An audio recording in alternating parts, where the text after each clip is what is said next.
You're listening to Behind the Wheel on RacingJunk.com. You've read the stories of the drivers and others involved in the sport that we all love. Now hear their stories firsthand via our all-new podcast to find out how their passion for motorsports has made life worth living. We're going to kick things off with an inspiring driver, one who overcame what most would deem the most insurmountable odds possible to continue to inspire others to never give up on their dreams to become involved in racing. So tune in, gearheads, and let NASCAR and dirt racing legend Hmiel, along with his brother Tyler Hmiel, tell you why even paralysis won't stop him from being involved in the sport that he fell in love with as a kid. How did you boys get into racing? Give me the history of Shane and Tyler. I didn't really get into racing until I was about 18. I got out of high school, decided to go to college for a year. Was home by spring break at East Carolina, so that was a good time. And my brother was starting to get a little bit of fame locally, winning at Concord in North Carolina, and then getting into the Dash Series. And I jumped on a board. I think I was allowed to clean more than I was anything back in them days, and then I just went with him after that everywhere he went. I know that's the truth. Right. That's how Tyler joined up. I mean, it was an exciting thing for me because I had never raced with him, and I'd never really raced with my dad. So I was always with someone that had nothing to do with my family. Now, everybody always cared and wanted me to win, but Tyler, he would always do anything it took to make sure I won. Actually, truth is, I would have never won the truck race if it wasn't for what all he had to do to get that final tire on anyway. How did you actually get into the racing? Where did you start? Did you start truck, car, dirt? Where did you start? Started go-kart racing when I was 9. I went to Liberty Raceway Park, or a little go-kart track, 10 minutes from my house, and I was about 7 or 8 years old, and my dad and mom said if I cut my rat tail off, that they would get me a go-kart, and that was not true. They just wanted to cut my rat tail off, which I'm glad that happened now too. But so I was going to ask, was it your dad that was more of an influence in you getting in, or was it the rat tail that was more of an influence of you getting in? My dad being gone away from home my whole life was my main influence in getting into racing, for the simple fact that I knew if I raced and was decent at it, I would get to be around him and have something to talk about, because that's all he's ever cared about. It was going to be boring talk at dinner if you didn't know anything about race cars. I think the rat tail was just a key to get into Liberty. Right. I think that was the only way that you were allowed at the racetrack. Right. You had to have like a sleeveless shirt and a rat tail. So do you feel like you were pressured to get in, Shane? Oh, no. My dad pushed me away as much as anybody would. It was something like, look, it takes this to do this. You know, you got to be focused. You got to do this, that, and the other. My dad set a really, really good plan on how I was to understand racing. And it was lucky. I mean, I was lucky. I got to fly on private airplanes listening to Mark Martin talk about his testing day all day and what the car felt like and what the brakes changes felt like and this and that. And then, you know, once I started to understand what Mark was actually saying, eventually one day I got to explain that same thing. And if I already got a chance to break it down 10 years earlier, it made it easier on me. And we'll be right back after a word from our sponsors. Attention racers, race fans, and gearheads. If you're looking to buy, sell, or trade the stuff that stokes your engine, then check out RacingJunk.com. RacingJunk.com is the world's #1 online racing and performance classifieds, where you'll find what you need to rock your ride. Check us out at RacingJunk.com. Racing and performance classifieds built to go fast. Now let's get back to some conversation. So started as go-kart driving. How did that parlay into truck, car? And which one do you like most? If I had to say, my favorite race car to drive is probably still bush car or truck, somewhere at 1.5 miles or a 2 mile speedway. I need to be right next to 200 miles an hour. That's when I was always good, when I had to be faster and not really braver, but just a little bit. No, you had to have enough confidence to say, if that guy just went in there and made it through the corner, I know I can. So that's where I want to be, is at a 1.5 or a 2 mile speedway in a truck, or I guess it's Xfinity now. How'd that work for you that time that Mark Martin sailed it in on you at California? Yeah, I thought I had him beat, and I really did. It was Mark Martin, Matt Kenseth, and me. I was a 24-year-old kid, thought I had it done. I'd already come from last in the race, and when Mark turned off into the corner, he left black marks. He turned so hard off the wall, and I thought, I'm not going to do that.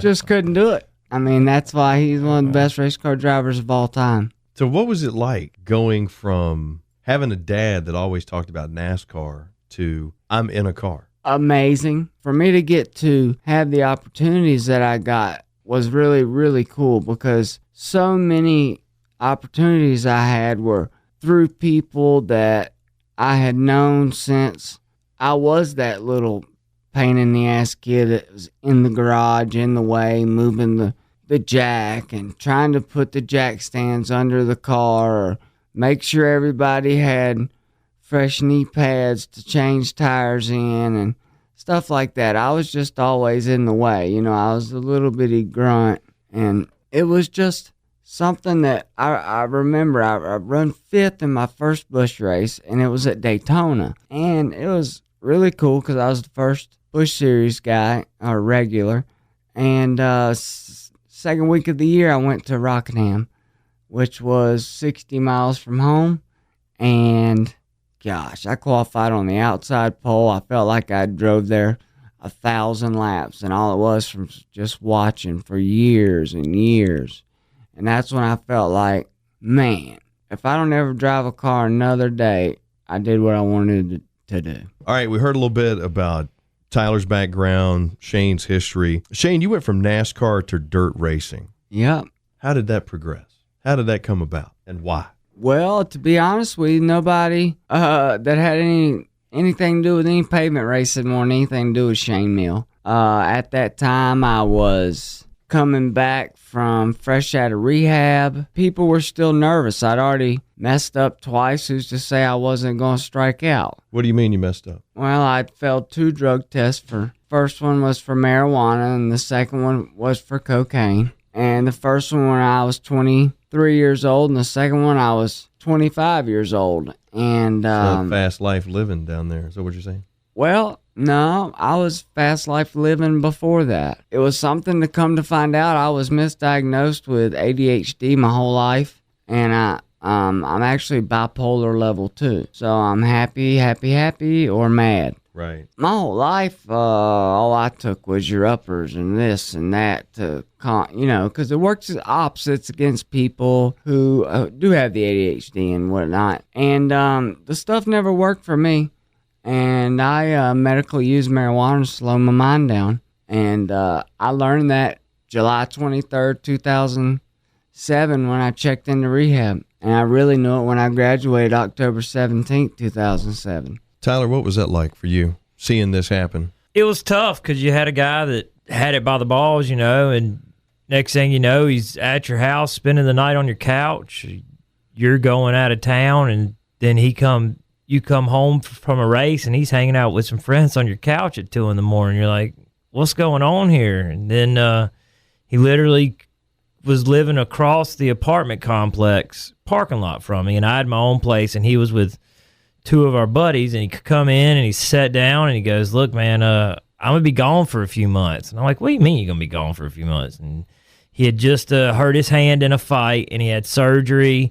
And I think noticing that he wasn't regulating some of the drugs they had given him right, he was got a little weird on those a few times. I think he realized that his life was a little out of control. Mm-hmm. And from there, he said, hey, man, I'm going to be gone for 90 days. He went, he did it. He ended up being the MC of it, gave me the coin. I still carry the coin in my wallet every day for his sobriety.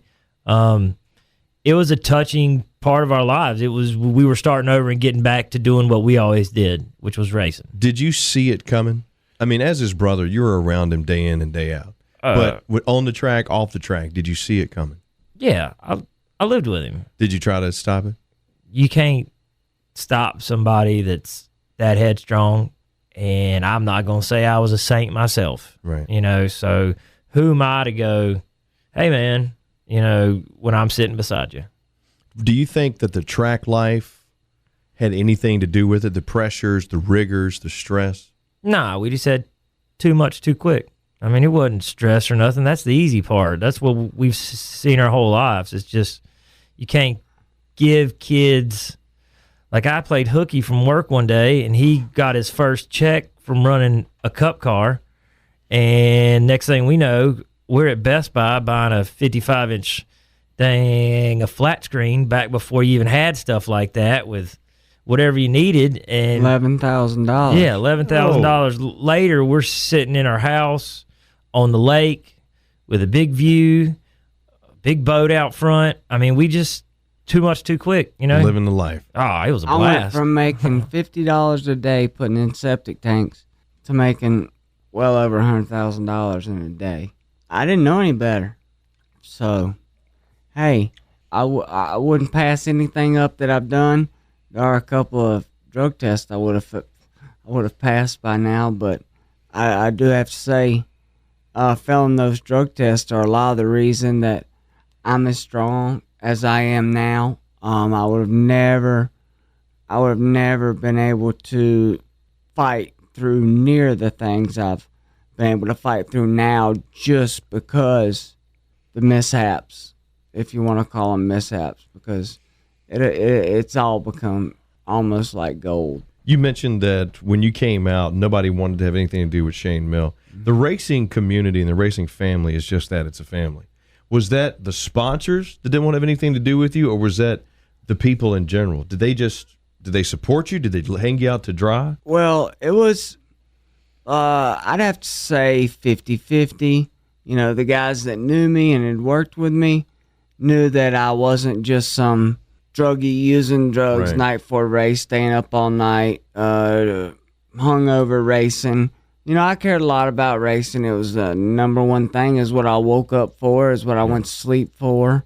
But I just can't. Can't really say that there was overwhelming on either way, No. good or bad. No, it's just, it was something to where people were nervous. So, which I understand why they were nervous, you know. Like I'd said, within 18 months, I'd failed 2 drug tests.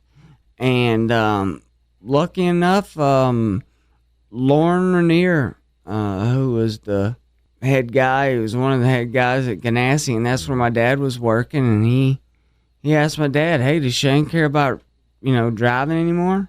I don't know. I'm sure Shane would love to drive. So we worked a little deal together. Lauren Rainier and Brian Clausen's father, Tim Clausen, put a deal together, and I went to California and I won the first 3 races. 2 of them were in a midget. One was in a sprint car. And thanks to USAC, United States Auto Club, which is a fantastic racing association, Auto Club, they were the first ones that let me in, and they trusted me. I had to take lots of drug tests for them. I had to be ready for them all the time, which is cool. I mean, it made me feel better too, so that I could say, you know, there was times I heard drivers say, "Oh yeah, this Shane was blah blah," and I'm like, okay, we'll go talk to USAC, and they'll tell you, hey, yeah, he had a clean test. He wasn't using drugs. He might be crazy as hell, and you might have thought he was using drugs, but that's just him. That's just the way he is. Yeah. So you come back, you're riding high, things are looking up, and a lot of people probably don't know this, but you had a bad accident. Yes, I did. I had a lot of stuff really good going for me. I had IRL teams talking to me. Mm-hmm. I thought I was going to get to where I was going to be a full-time racer again. I was going to get to wake up, worry about working out and going to bed, and then racing Thursday through Sunday. But that didn't happen. I got in a wreck at Terre Haute Raceway in Terre Haute, Indiana. I was in one of the greatest cars, one of the safest cars. It was set up correctly. I just made a mistake and drove too hard and ended up head first into the wall. I broke my C4 through 7 in my neck, T3 through 5, tore my carotid artery. my brother knows more about what happened to me than I do. I got to watch it all. It was crazy because he'd breathe literally 3 times a minute, and we're in the neuro ICU of, is it a Methodist up there, I believe, in Indianapolis. Before we even get to that, I'm just looking at the Facebook at home, about to go to dinner with my girlfriend of the time, and I'm scrolling, and all of a sudden I just see R.I.P. Hmiel. And I'm like, what now? And I know they're about to run Terre Haute and the Crown Car, and he's got a hurt back. But what are they talking about? I call my mom, and I find out. We fly up. One thing leads to another. He C4 through C5, ripped his carotid artery on the left side, so they had to go in and do surgery that had never been done. They went up one side of his carotid artery and back across and put balloons and other stuff that they were talking about. I don't know. I ain't that smart. Wow. But at the same time, it had But never been it was done. intense. Yeah. I mean, anytime they go in through your groin to get to your brain and then go over your brain stem and back down to fix something, that's crazy to me. You know what I mean? And then 2 major back surgeries, screws and bolts in his clavicle. And when you saw him, the weird part was he had 2 stitches right here from where his, right in the middle of his eyes. I'm not going to say right here in point because I'm on radio, obviously. But right in the middle of his eyes, that's all it was. There was no swelling, no nothing. They come in that night. They say, we don't think he's got any spinal cord injury. You're like, all right, that's cool. That's cool. Here we go. You know, and my dad's already calling like, hey, IRL can, you know, he might have to have rods in his back because we know his back's broken really bad. Right. So my dad's already calling, you know, should we do 9-inch rods, 18-inch rods? 18 will work the best, yada, yada, yada. IRL's like, yeah, that works, you know, and come in the next day and you're talking to a doctor and he goes, hey, y'all might want to be ready to build ramps. He's probably going to be on a ventilator the rest of his life. And me and my dad about fall out because 4 hours earlier, everything was okay. Right. And so I went from, why is it RIP Hmiel on Facebook, to it's going to be all right, to it ain't going to be all right. And now I'd say that we're all right. We're getting back to what we've always done.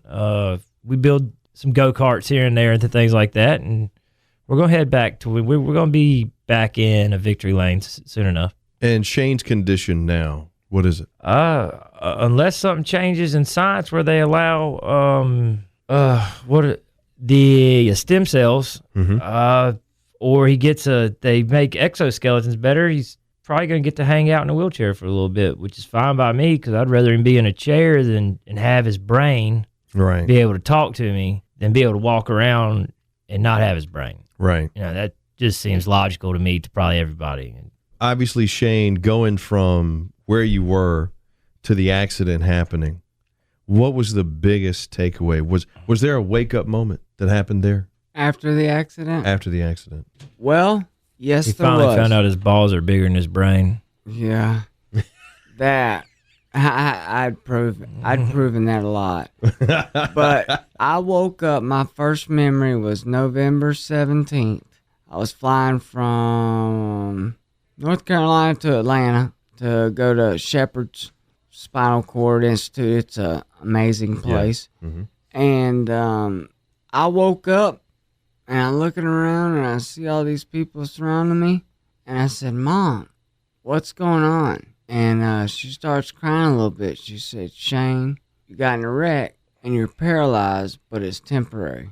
So from the first time I woke up, the ball was rolling to I'm getting better. Right. And then I remember at one time, you know, I had 12 bags hooked to me, IV bags or whatever. And the doctor comes and says, well, we're going to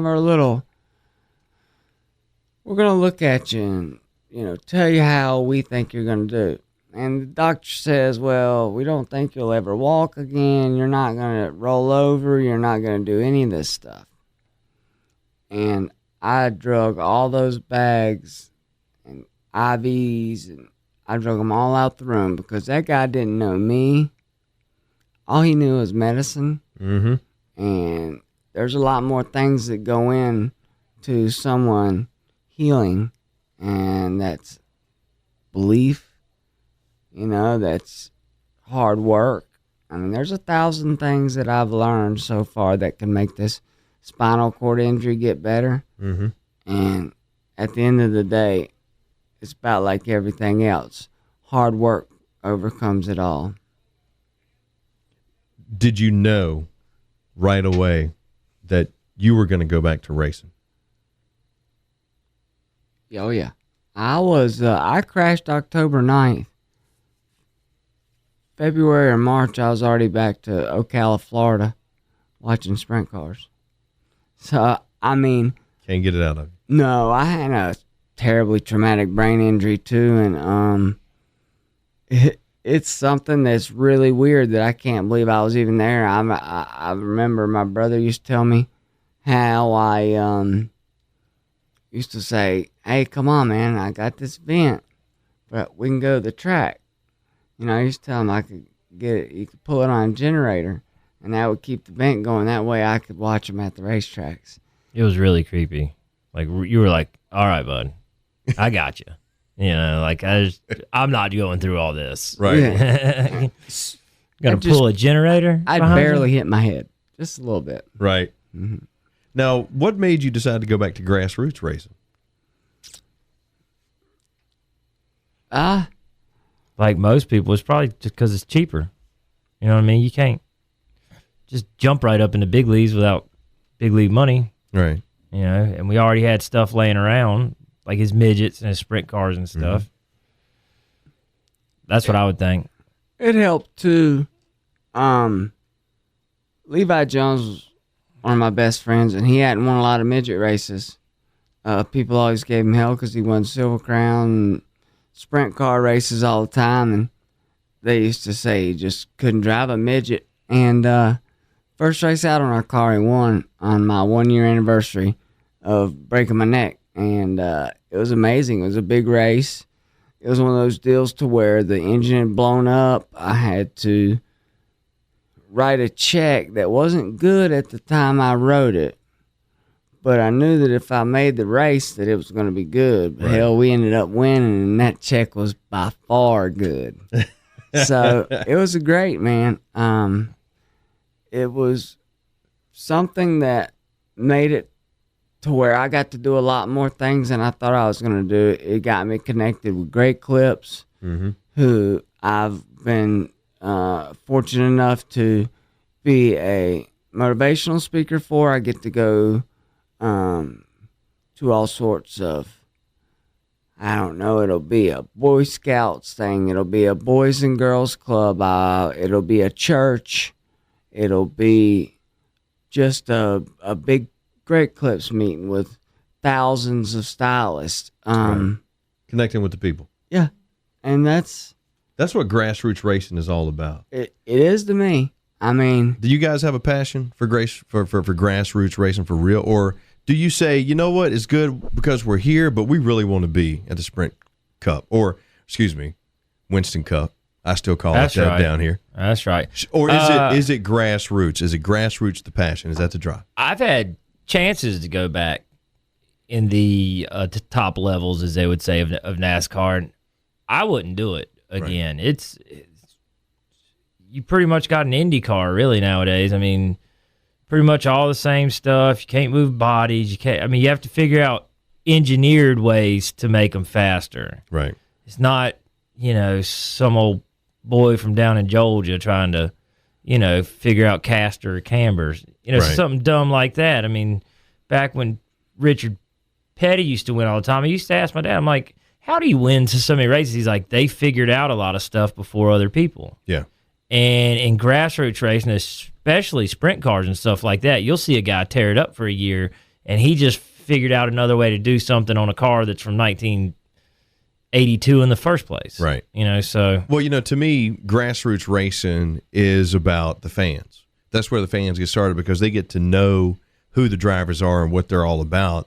And I know Kyle Larson recently made some comments about how we've disconnected on the quote-unquote big level of racing. We've gotten away from the fans. Do you guys feel like that's true?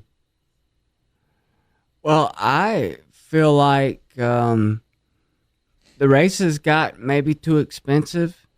or something, because when I raced in 2002, 3, 4, and 5, they were bush races that were packed, Winston Cup races that were for sure packed, and now you watch on television and half the stands aren't full. And right now in the Monster Energy Series, there's really great racing right now. Yeah. I love But you can't this buy a segment. ticket. Nope, can't buy one. I don't know. Can't afford it. It's too much, and they spend hundreds of millions of dollars on television. TV's a lot better than one lap at a time when you don't. I want to know who ran into who. I want to know why that guy's pit stop was 11.7 and not 12. You know, I'm into the little tiny things that it takes to win. It's just like, you know, Kyle Larson saying, if there's anyone that knows right now connection to lower levels and keeping the fans happy, it's Kyle Larson, because he's played that. He's just been great at it. He's the guy that races all the time, and he's the first guy there, the last guy to sign autographs. He doesn't, you know, he doesn't cheat out. He doesn't sneak off. You know, he likes to be there and race and be there with the fans and selling T-shirts and getting ready for the Cup race on Sunday. Pressing the flesh. We'll be doing a lot of these, but as you can tell, we got two guys who not only grew up in motorsports like a lot of us did down here in the South, but were connected to it both at the family level and the professional level. And with both Tyler and Shane's background, we'll be talking a lot about racing as we go. We'll have some drivers coming in for interviews on the phone, and plus probably some in the studio. But Shane, you have a passion to help others get their start in motorsports. You obviously know about roadblocks. You had them. Mm-hmm. Both physical, metaphysical, drug abuse. How do you help people get their start in motorsports? Well, I think that I can help people, you know, get their start. I can more help people keep the ball rolling in their part of the sport. Just for the simple fact of, you know, you can't really get it started, but once someone gets the ball rolling and they're a winning race car driver and people start to get a little bit of fire about them, that's when I feel like I could help someone and kind of point them in the right direction and know the right people to talk with and who to explain stuff through. There's been drivers that are up and comers now that are in the truck series that my dad has spoke with and I have spoke with, and they've really took to it and listened, and it's been something cool to do. And you have not only the experience and the knowledge, you know, a lot of people haven't been down the road of the good and the bad. Is that what made you start the foundation? Well, the foundation, I started it mainly because I know how hard it is to get out of the hospital. Let me start this over. Shane Spark, that stands for Sparking Positive Attitudes in Recovering Kids. And my main goal is, I know what it was like to go from hospital life to real life paralyzed. And you think you about got it made, hospital life paralyzed. When you go home and you got to realize that, hey, every green light still turns green. You know, every red light still turns red. Life is still going on. Mm-hmm. You better catch up. And I've been lucky enough to have the family that I've got.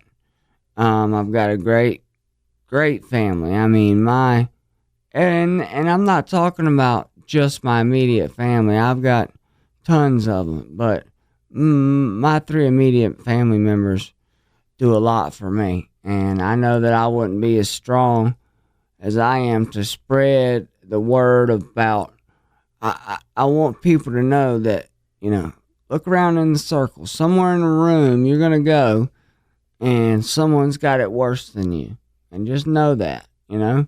everybody's got problems. Some you can see, some you can't. You know, you can see that I can't walk. I'm in a wheelchair, but if you didn't know, you wouldn't hear it in my voice. It's one of those things that who doesn't have a problem? If you don't, raise your hand, because I can't see you, because I don't believe you anyway.